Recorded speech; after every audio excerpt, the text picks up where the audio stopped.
I love boring businesses. Yeah. Do you know why? Why? There's nothing boring about cash flow. AI can't change a faucet. AI can't fix a broken roof tile. AI can't decorate a house. It can't cut grass. It can't do hardscaping. It can't do pest control. A lot of people will say, hey, Carl, I want to go buy a franchise. That's fucking so stupid. I just don't get it, Chris. I don't get it why people would spend so much time trying to do these small, crappy deals when it's so much easier to find, buy, and finance and operate these larger cash flowing businesses. How many businesses do we own? Like probably 30. How many of them do we work in? 0, right?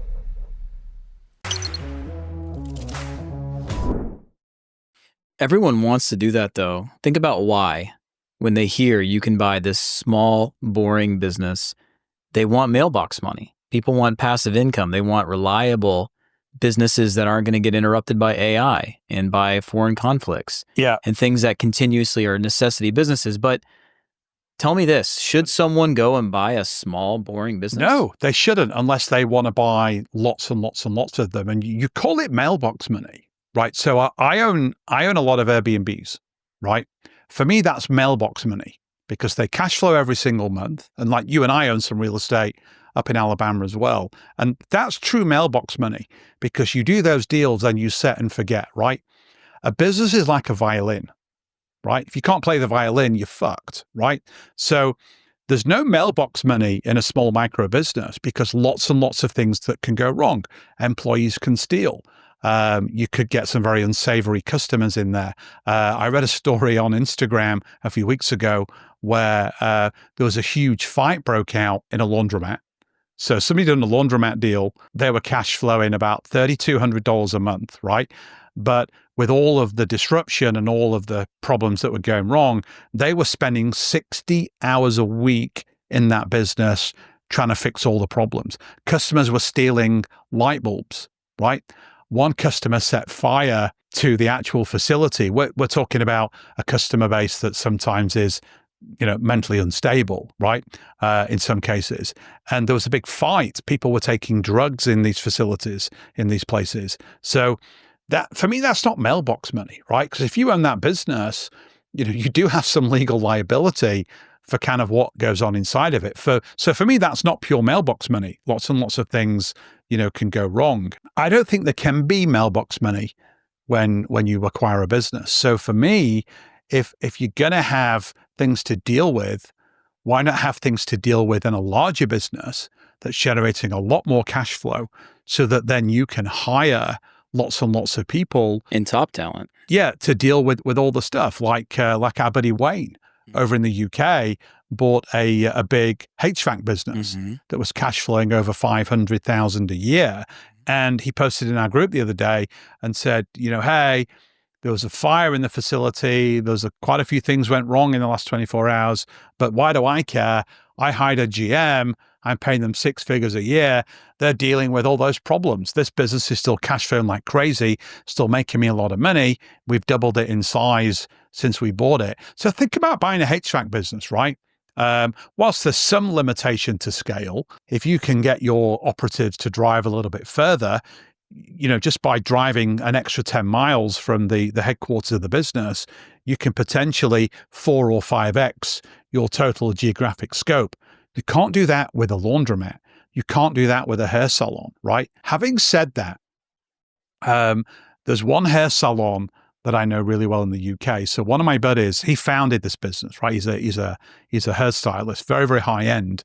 He has clients that fly from LA all the way to England once every 2 months for him to cut their hair, right?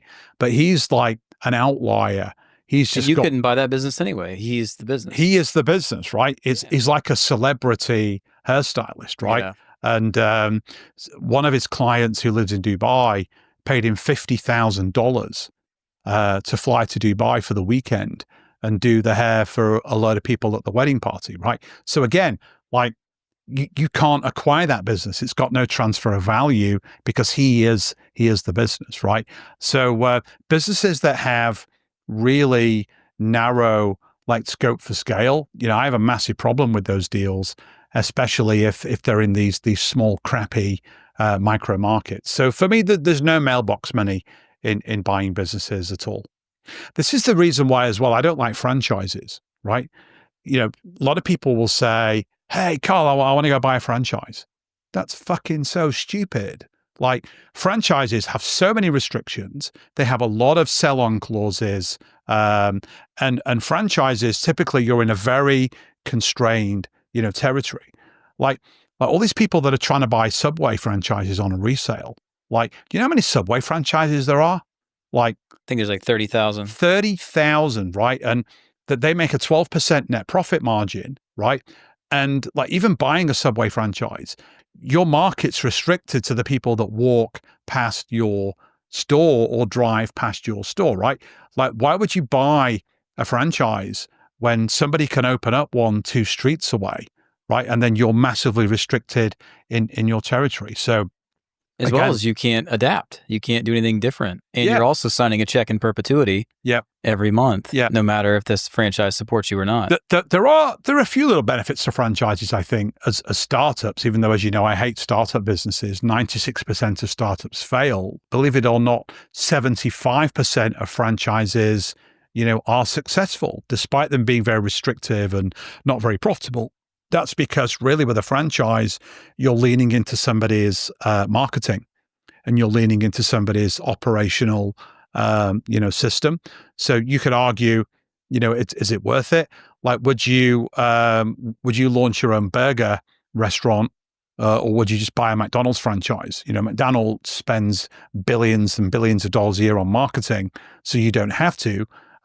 People are going to come to your store. But a McDonald's franchise, I think you're looking at 7 figures to buy one, plus you got to buy the real estate, and then you've got to bring about $500,000 of working capital. So the reason why franchises are successful is because of the vetting process. You have to have liquidity, and it costs a lot of times multiple hundreds of thousands of dollars to start, plus having money in reserves, plus having business acumen and a track record. And it is something that's worked well for some people, but why spend your own money to acquire a company with all the tools available right now? So I guess my question comes full circle. Should someone go out and buy a small, boring business? Absolutely not. Absolutely not. For me, there's no side hustle with a business like that. There's no mailbox money. It's a complete waste of time. You're just inheriting somebody else's problems, right? You need to buy a business that's doing at least $500,000 a year. And then that's enough cash flow to pay a manager to run it for you, to pay you, and then service the debt that you will take on to actually acquire that business, whether it's an annuity deal, whether it's an SBA 7A loan, or something like that. $500,000 a year for me is the magic number. $500 to $1 million in cash flow per year. You can still buy at low multiples. There's millions of these businesses for sale, and there's enough cash to feed everybody to make that deal successful and have enough cash headroom in that deal for it to be thriving. So let's talk about investors, banks, SBA lenders. Yep. That $500,000 a year business that's turning over that much cash flow. Yeah. How do banks and investors look at those deals versus these small, boring businesses? Yeah, banks won't look at these tiny, small, boring businesses. Really, to buy a really, really tiny, small, boring business, you've either got to fund it using your own money, or you've got to get a hard money lend, which puts even more strain on that micro cash flow because you might be paying 15, 18% interest to borrow that money. There's no investor in the world that's going to get out of bed for a $60,000 a year cash flow business. They're just not, right? Banks, to do due diligence and to vet a deal and vet you as the new owner, again, it's not worth it for them, right? So really, 500,000 and above is really where you should be looking. It's actually so much easier. That $500 to $1 million a year in cash flow, it's so much easier to vet those deals because you've got management, employees, you've got better data.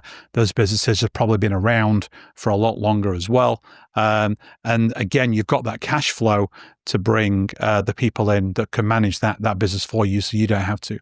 Let's talk creative deals for a second, because you can buy those small micro businesses, those boring businesses creatively. But what we've seen happen many times is, think about debt service cover ratio. They come in and they buy a business that doesn't even have enough cash flow to pay the monthly payment. So you're actually screwing yourself right from the gate. Yeah. And we've seen a lot of those where people have said, yeah, I wasn't going to buy this tiny business, but it's too good a deal to pass up. I got 100% seller financing. And then they're not able to improve the business, and then they can't even pay the payment, right?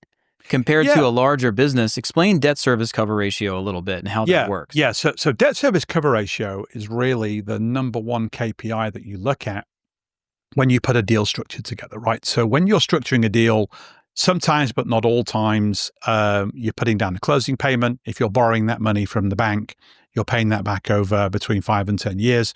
And then you always want the seller to carry over part of the deal in seller financing. Then they'll help you with transition and handover, and then you're sharing the risk. And then sometimes as well, you might have earn-outs for increased growth and all those different things. So you've now got 3 calls on that cash flow, right?